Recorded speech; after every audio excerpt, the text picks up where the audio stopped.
What's up, everyone? I'm Merk, and this is Trading Shots, a show where our panelists debate all things CWL. I'm handing out points for strong arguments and hot takes. Last week, Ben took the victory, and Maven made his first early exit. As always, I'm joined by Benson, Maven, and Pac-Man. Guys, let's get right into it for First Blood. Here we go. Last week in Division B's matches is over, and we saw some crazy results before the dust settled. I want to know which match had the biggest upset of the week. Ben, you won last week, so you're up first. Thanks, Joe. I could get used to this whole going first thing, 'cause this is an easy one, very easy one. Splice versus Denial, biggest upset of the week. Why? Well, Splice after week one were 3-0. They come in, they play Monday, they go 4-0. They obviously lose to Heretics, and you think, fair enough. Heretics, they look fantastic as well in their division. But losing to Denial, that's not what you expect from that Splice squad. Denial were, let's be honest, not very good. It was a good boost for them, of course, and it changed their week. But overall, in the grand scheme of things, that Splice team should not be losing to Denial. Splice overall, pretty shaky week, and I'm not impressed, Joe. I'll be honest, I'm not impressed with what I saw from Splice week 2. I think the big thing, too, as well, it was a reverse sweep, right? Yeah, the way they did it. It's hard. Yeah, it was not a good result. Pac, you were in the final last week. We'll go to you. Sorry, it felt like I took your point, so you can go ahead and you didn't hear me. You didn't hear me, so go ahead. What do you think is the biggest upset? Why is he always doing that, man? Without a doubt, last week the biggest upset was Splice versus Denial, and I don't even think it was close. Agreed. Splice, we were talking about Splice like they were the best team in Division B by far, and then they were going up against a team that we pretty much considered the worst team in Division B. They went up 2-0 against that team, and you expect them to just close it out. They lost to Heretics before that. They lost all the respawns, and you're thinking a team of Splice's caliber, they're going to come back the next day and just take care of business. That's what teams do after a loss. They come back with the fire and the passion the next day. It looked like they had it. Went up 2-0, and then just gave the series away. Inexplicable, and it was just horrible. All right, so they're both going with the Denial upset.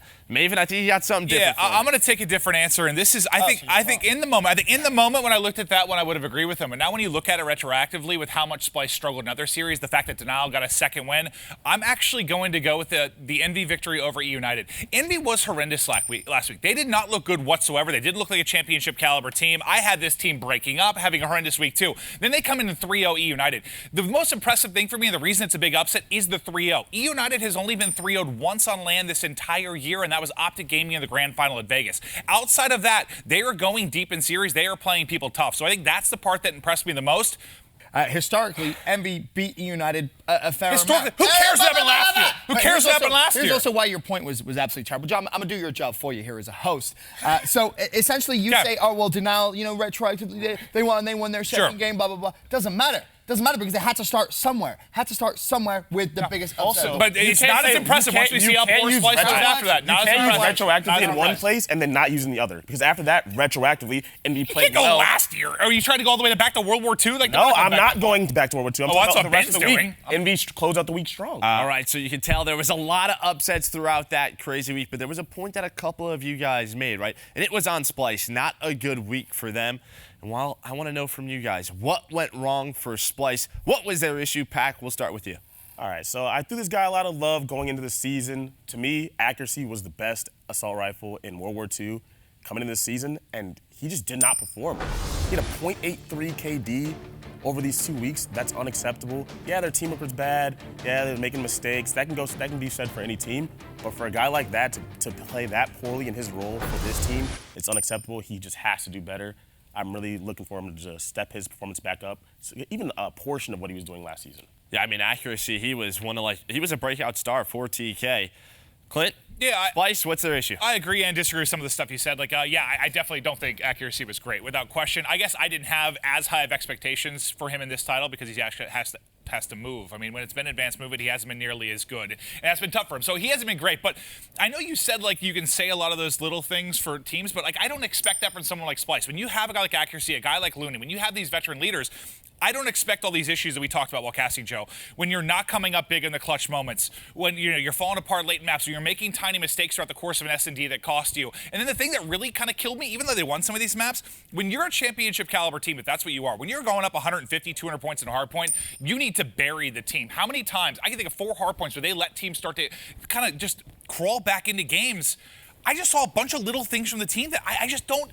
Yes, it can happen with other teams. You're right. You can say that for anyone, but it's Splice. They should be a top 3 team. Top 3 teams don't do that stuff. Or you can't do that stuff if you're not going to win championships. Are you done? Yes. Okay, good. Well, he didn't have a set amount of time. He was good. Okay. Ben. I don't have my 30-second clock. You just kept going. We'll get to it for the quick show. Don't worry, guys. Ben, Splice, what's wrong with him? I actually like a lot of the points that you brought up. Well, thanks, Ben. I'll give you credit there. You obviously talk about the players who are underperforming. I think that's one of the big things that you look at. Their superstars not overperforming when everyone else is underperforming. You talk about accuracy stats, very, very, very poor. You need something more from everybody else, and you're just not getting it. I mean, take Team Envious as an example. Hook has been phenomenal. He's been putting up these numbers where you're watching, you're like, damn, he just 1v5'd an entire map. Like, that's insane. You don't have that from Splice. And I think another issue is when you look at their map counts. I think they're 6 and 5 in Hardpoint. They're 4 and 3 in Search and 3 and 2 in Control. Nothing jumps out to you. Most championship caliber teams have one game mode specifically where you're like, all right, well, you know, chalk it up, we're playing Splice and Hardpoint, for example. They don't have that across the board. They're even and above even, yes, but for me, Joe, it's just not good enough for the Splice squad. And I think that gives a little validity to even what Pac-Man said. He was talking about what player had the most pressure in Temp the other week, and I was trying to wrap my head around it. Like, you kind of saw it this week, to his credit. Like,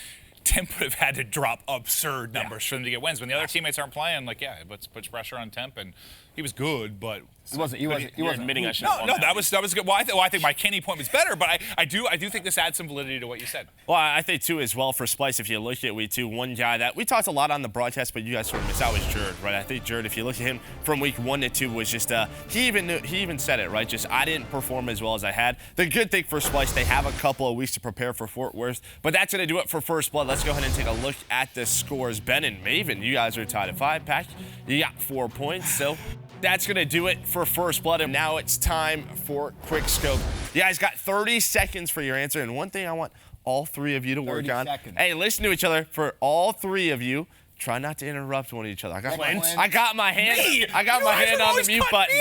I got my hand on the negative points button, all right? So, hey, everybody behave up here.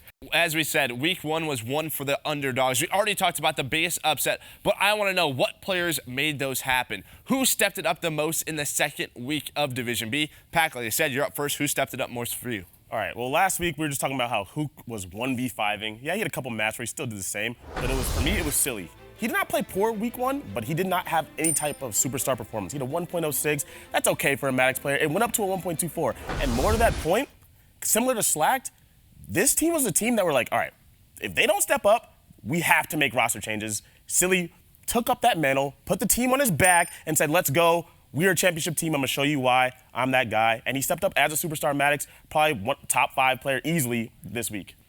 All right, so Pac, well, he's going with Silly, and he stepped up big for Envy. Envy looked a lot better. Ben, who stepped up the most for you? Ooh, I'm going to go with Risk from Denal. And the reason behind that was week 1, Denal were not very good. Risk in particular improved pretty heavily. It was like a 1.06 to a 1.34 in Hardpoint. It was the number 2 most improved statistic for Hardpoint improvement. So that shows you just how well he improved. And it wasn't just in Respawn, it was also in Search and Destroy. He was a 0.8 and he went all the way to a 0.1. It was the number 4th highest improvement in Search and Destroy. And I solely believe that if he doesn't have those performances, you don't get the upsets. You don't get the victory over Splice. You maybe don't even get their second win either. It would have been a very, very tough week for them without his. I like that, Ben. Joe, with Denial, they had a couple upsets that we were talking about. Played well. Maven, for you, who stepped up big? Yeah, sure. I think this is a good time for stats, Ben. I like that you said he was the number 2 and number 4 most improved. Slasher was number 1 in both. Slasher was the number 1 most improved player in Respawn KD, the number 1 most improved player in S&D KD. He went from 0.9 to a 0.94 to a 1.24 in Respawn and a 0.94 to a 1.64 in S&D. His S&D went up 0.7. That's absolutely ludicrous. And I know, obviously, maybe the lesser challenge this week, sure, but the amount he improved was insane. Slasher was back to being a god. Slasher was one of the best players this week. We know what he's capable of. Finally, it seems he's being comfortable with this team, and it was impressive to see. He's a beast. Yeah, it absolutely was. For 100 Thieves, maybe, just maybe, they're finally in the form that we expect, and that sets me up for our next Quick Scopes question. For Division B, now that the dust has settled, who is the strongest team in Division B? A lot of changes throughout last week. Ben, we'll start with you. Oh, this is easy. Vamos, Heretics. It's simple. They're the only team in Division B positive across the board in all of their game modes. I think it's 8 and 6 Hardpoint, 7 and 5 Search, and a 4 and 3 in terms of Control. The only team to do that. No one else can say the same. And for me, Heretics, they showed they can do it against the big dogs. Victories over Splice, victories over E-United, the teams that everyone thought they were going to lose to, myself included. Last week I said, I don't see them beating Splice. They came out and they showed me what was what. This is a team that can compete. They deserve the respect. And honestly, I think come Dallas, they could be a team which really cause some upsets. So you're going with Heretics. I like that, but they did show a couple of weaknesses. They're sitting at 5-2, but yeah, there's a couple of teams that are sitting at 5-2. Maven, for you, who's the strongest in Division B? It's 100 Thieves. They are the #1 hardpoint team in the game, the #1 respawn team in the game. We were talking about Division B. In the game. They've been in Division B. In Division B. In the game in Division B. Yeah, the number 1 team. They're 8-2 in hardpoint. They have a 71% win rate and control as well. #1 overall in respawn. And for Search, that's been their only vulnerability. But they've done the hard part. They've been good at getting the first bloods. It's just the point after that, which I think should be an easy enough thing to improve for this team. I think 100 Thieves is clearly the best team, and I think they can only get better. So you think they're going to continue to get better towards Yeah, Fort I really Worth? do. We'll have to wait and see. We're just a couple of weeks away from Fort Worth. Can't wait for that. Pack, strongest team in Division B. For me, the strongest team in Division B is E United. They beat 100 Thieves and they beat Splice. I say Splice because in the long run, I think that Splice is a top 2 team in this division. Probably still the best team. They just had a bad week. I feel like we do too much. We go overboard on harping on teams that have bad weeks. They took down those 2 teams. They looked extremely impressive doing it. And for me, it's their clutch factor and their search and destroy. They didn't have that last season. They didn't have that in the past. With Abizi and JCap on their team, they're just so clutch, and if you put them in those scenarios to win the game, they're going to close out. That just makes them extremely scary. They meet my team. Well, I will say that all 3 of those teams right now sitting at 5-2. Again, Division B. We weren't exactly sure where we were going to get from all of these teams, but they have made it pretty fun. I mean, you obviously have teams improving and teams maybe slipping up just a little bit, but that's going to bring me to my next question for the quiz show. Midnight and Heretics took their respective divisions by storm. Between the 2 of them, which team had the most impressive run? Maven, we'll start with you. I'm trying to not have recency biases. We've had a lot of fun with Heretics, but I'm going to go Midnight. Midnight were the best hardpoint team overall between both divisions. I believe they were 10-1. They haven't really had a weakness across game modes either. They've looked stellar. I know they were a little bit slower in week 2, but I think this is a team that's still ahead of the curve when it comes to the game, and I think they're going to be very impressive at Fort Worth. They should be 6-1 if they didn't lose 2 round 11s to Reciprocity, and they're also the only team to beat Gen G, who currently have the best record when you look at the overall Pro League. Midnight are good in every game mode. I think they're incredibly impressive, and they're one of my favorites going into Fort Worth. Like, I think they have a legit chance to make a top 4, top 3 run. I'm excited to see what they can do. All right, so Maven's going with Midnight. Pack, what do you think? Midnight or Heretics? Who had the more impressive run? I just think it's so impressive what Heretics was able to do because of their lack of solid practice coming into this. Like, Midnight's at home screaming Optic Gaming. Heretics, who do they play coming in? They came out looking so impressive. They beat the teams that got 2nd and 3rd place at Vegas. The 2nd and 3rd place teams, they beat them both. Heretics look phenomenal, and here's the thing with Midnight. Yeah, they had a great 2 weeks. In one of those 2 losses that they had, they lost to Luminosity, and it was the biggest blowout we've seen across all matches in the league. So they showed weakness that I don't think Heretics showed. That's why I think Heretics had the strongest. Yeah, I mean, even when you look at Heretics' losses right to 3-0s, they were all very close. Ben, Midnight, Heretics. You already picked Heretics as your strongest team, so I think I know which way to go. Yeah, it has to be Vamos Heretics. You got to keep on the Heretics love.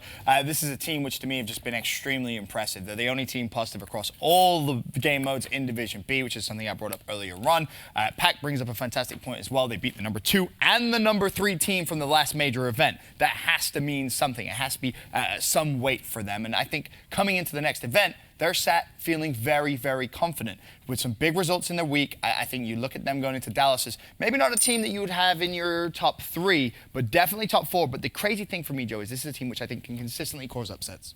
Consistently cause upsets. I think so, too. That team is so talented. So good. The problem is, though, when the role players don't step up, when the stars don't have their best games, you see what happens, right? They lose to those teams who have so much slaying power. I want to see them play each other. No, Midnight Heretics. That'd be fun. That'd be a lot of fun at Fort Worth. Maybe it's something that we will see just a couple of weeks away. But all right, our last question for Quick Show. The roster movement period is now live. And, well, we discussed Division A, but I want to know what teams will change for CWL Fort Worth in Division B. Pac, we'll start with you. For me, I'm going to go with Enigma 6. Yeah, they're not the worst team in the league, which is why I think they're one of those teams that needs to make those changes. Their highest adjusted KD is Diabolic at a .99. They have not one single player positive in that regard. If they were able to pick up some slaying power, they could go from being a team that we're like, oh, that's a top 12, maybe a top 8 team on a good day, to being a top 6, top 4 team. They just need to make the right move and pick up someone that can help out in slaying. They don't have enough of it. All right, so you're going with Enigma 6. I think they look solid just across the board when you look at their 8 KDs, right? They look good, but it's just when they play the best teams in the world, who's going to be the guy to step up? Ben, roster movement time. Who do you think? Like Pack Sensor, I'm going to go with Accelerate, though. And the reason behind it is they already made a team change. And what happened? Well, they didn't improve. I think they got a little bit worse. They hadn't won a respawn until, what was it, the second to last day, the last day? It's crazy to me. Normally when a team makes a team change, they struggle a little bit in Search and Destroy, and they get a little bit better in Hardpoint. They just got worse across the board, it felt like. Yes, their Search was improved a little bit, but statistically, Robbie was playing fantastic. And I'm not going to aim at him because it's a hard job. When you come in as a sub, you have to fill in. That's tough. I understand that. But for the rest of the team, you got to give me something. You're the worst team in the division, and it's not even close. All right, so he's going after Accelerate. Maybe they make another change again. Need to. Big thing for Fort Worth, right? That roster movement period. There's no limit to it, so things could get crazy. Maven, what do you think? I'm going to take a little bit of a different angle here because, yeah, I think there's maybe some teams that should have, but I don't think anyone's going to. It's almost like the problem we talked about FaZe over the past couple of years. FaZe would win just enough to basically add validity to keeping that roster. And when you take a look at some of these teams, like the ones that struggled, if you look at Envy coming in, Envy have a poor week here, they're likely making a change. But now Envy look like they've made improvements. The only team that looked like they really struggled this week was Splice, and we know Splice isn't going to change. Accelerate struggled, they already made a change. All of the other teams saw improvements. When you look at 100 Thieves, when you look at teams like United, like all these guys played strong in week 2. I just think it's gonna be hard to justify a change. So even though maybe I think teams should make a change, don't think one happens. Yeah, I think a lot of people maybe are looking at Accelerate, maybe Denial, but Denial has already come out. But even and said, Denial improved. Like they get 2 wins. Well, they improved, but definitely obviously their organization has come out and said we're not doing anything. This is a long-term project. I Your think goal you is, can argue if they you're should. trying to win, every team from 5 through 8 should not even consider it, and they should be making changes. I agree with you, but I think that teams that you expected to make a change did well enough in week 2 to justify not making a change is the problem. Yeah, like they won enough to be like, oh, we can So improve. the organizations are too emotional is what you're saying. Probably. I mean, I think the best thing that could have happened to Envy was getting smoked this week. And they make a better team. But they look good enough that it's like, oh, well, maybe we can go into Fort Worth and win. Well, we'll have to find out, right? Because the big thing, the next roster movement isn't until before London, right? So you're going to have Fort Worth. You're then going to have a couple of weeks of cross-divisional play. There's a lot of matches there. It's scary to make a change, too, heading in. Like, you saw teams that made a change. Like, what, Priesta comes in. They looked really rough the first week, at least for 100 Thieves. Accelerate make a change. You just said 100 Thieves was like your well, the best second week. Your second week. So, Second no, week but it's gonna take I'm time, saying right? if you make a change right away going to Fort Worth, I think based on results of other teams, you got to be a little scared. Just like, oh, God. I mean, I think it depends. It depends If it who you only pick takes up. your team a week to get good, then that's completely worth a change. If you can. Yeah, if you can. But I guess the question is if. Yeah, I think that's the big question. But that is going to do it for Quick Scope. Let's take a quick look at the standings. And I believe that's going to put Maven and Benson in the top 2. So, unfortunately, Pac-Man will be dismissed. Got any last words, Pac? They're actually lucky I'm sick. That's all it is. That's all it is. All right, guys, that's going to do it. Now let's get into the grand finals. Remember, guys, the winner will enter the Smack Talk Winner Circle presented by Astro Gaming. We've seen 2 weeks of play from Division B players. The grand finals question is, who is the MVP of Division B so far? Clint, you're in the lead. You're up first. My MVP for Division B is Priesta of 100 Thieves. Priesta has been an absolute monster, and it really boils down to kind of one game mode for me. 100 Thieves without him were an average hardpoint team. They were a poor hardpoint team. With him, they have now become the best hardpoint team in Division B and a top 3 hardpoint team throughout really the CWL Pro League. He has improved them so much in that category. We've seen the plays he can make in Search, but in hardpoint specifically, he has turned them into an incredible team that looked awful just a month back. Yeah, I mean, Priesta obviously stepped up big time. Ben, who's your MVP? You know what? I've completely 180'd about my opinion on this player, and it has to be Hook. It simply has to be. Number 2, AKD in the league at a 1.29. Number 2, S&D KD in the league at a 1.24. The guy is insane. The last series that I saw him play, I was lucky enough to cast, was against Heretics. And Heretics coming in, you were thinking, all right, well, this is their chance. Can they go 2-1? Can they go 1-1? Regardless of what you think of them, they're a great team. I watched Hook 1v5 a Search and Destroy consistently. His teammates were like, Hook, what are you doing? Oh, I got kill mid-map. Kill mid-cut. Oh, I'm back with you. I'm planting the bot. The man does it all. You watch what he does for his team in Respawn. He's there baiting for his teammates. He's there getting streaks. He's there getting 2 pieces, 3 pieces, breaking hills. He is so good that, honestly, Clint, I know your normal argument whenever we have MVP discussion is, oh, your MVP needs to be on a winning team, and that's fine. If there was a draft today of who you pick first from Division B, you cannot tell me You cannot tell me you don't pick Hook I first. tweeted yesterday. You can't tell me. Rated tweeted something about Hook that basically was talking about he's a glitch, how good he is. And I said it's wild to me. You think about how good pro players are to the average person, how incredible they are, how much better they look. And then Hook can day in and day out go in and look better than all of those players, all the best players in the world. I get that. I 100% do. But my side of this, which is what's a little bit weird, we saw exactly Priesta's impact. Like, you saw the team without Priesta with a different player. You saw Priesta come in and they improved. What was the last thing Envy did before they added Hook? What do you mean? That team. What do those 4 players do? I mean, they won a world championship. They won a world championship right before they added Hook. We've only seen this on team a different game. I know. We've only seen that team with Hook in this title. Like, that's all we've seen. We've seen how great he's had to play, but that's all we've seen. With Priesta, like, we literally can go like 1 for 1 and see Priesta come in, slot in, and all the improvements that are happening. So that's why I guess it's been more impressive for me, because we like have a direct relationship there. No. Sure. Now, let's do a little bit of an experiment, Clint. Okay. Name any other player in Division B that isn't on Team Envious. Any other player? Just name Slasher. All right, so you put Slasher on that Envious team. Well, that's a better example. Name another sub. I might have picked the worst player for that. Name another player like. Okay, well, let's say Priesta. I'll still say Priesta. All right, so if you want to put Priesta in that team, do you really think they're as good as they are right now? Bear in mind, I think Priesta could be as good. I think we're talented with Priesta. But you don't think he is good right now? I think he's right there with Hook. I actually do think he's right there. Right now? And Priesta's nuts. Priesta's great. I don't disagree with your points about Priesta, but my point about Hook is you take him away from that Envious squad, and you plug in pretty much any other player you want, they're not winning maps. Bear in mind, they've been struggling. But here's my point. They've been struggling. You can't just completely toss away that Priest is coming out. No, I'm not saying that. Winning in number 1 division, that matters. I'm not saying that at all. But what I'm saying is, if you take Hook away from the Envious equation, from struggling to win maps, they don't win maps. They're not winning series on a different game. I know. On a different game. Still, it's just wild when you think about it. Right before he joined, we were talking about accuracy stats earlier on. It's a different game. It doesn't matter. For me, Hook is by far and away the most valuable player. I'm a Priesta believer. Priesta. Preston, you're a animal. I think you're wrong. I didn't even talk about outside of the game. I mean, just the vibes he brings to the team, how crucial that's been. Probably the fact he can communicate and Pharaoh didn't. Like, he's doing everything. Well, it was a close one, just very back and forth, but Maven is going to be our winner for the episode. And well, Maven, you're going to the Smack Talk Winner's Circle presented by Astro Gaming. As the champ for the week, your prize is 60 uninterrupted seconds to say whatever you want to, whoever you want, put on that golden headset. Your 60 seconds starts right now. That was almost backwards. I think that I had it backwards. I've now gotten it on. Can I minus points, or? All right, here we go. Ben. Here we go. You jackass. You got lucky last week. I'm going to be honest. I said it on last week's episode. Treyarch, they put league play in the game. It was very grind-based. I was up until like 6 a.m. I got very little rest, and I couldn't keep up with that quick wit of yours. But now I'm back. I came in prep with stats, notes, a level that you've never seen before. Get used to it, Ben. I don't even know where Pac-Man is. He left. Sorry. Pac-Man, he stinks. Horrible. He absolutely stinks. Horrible. But this has been fun.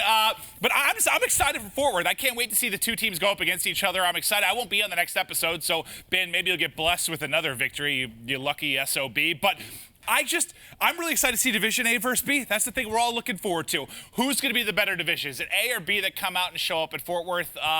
But this has been fun. I love doing this show. I love my pals. I love you viewers. I love everybody. I'm going home to see my girlfriend and my puppies today. I can't wait. I haven't seen my puppies in a month. I have not been home for a month with my girlfriend and my puppies. All right. Yeah, we get it. You do love Copper. Copper loves you back. He's going to pee all over me. He's going to get so excited. I'm going to be covered in pee.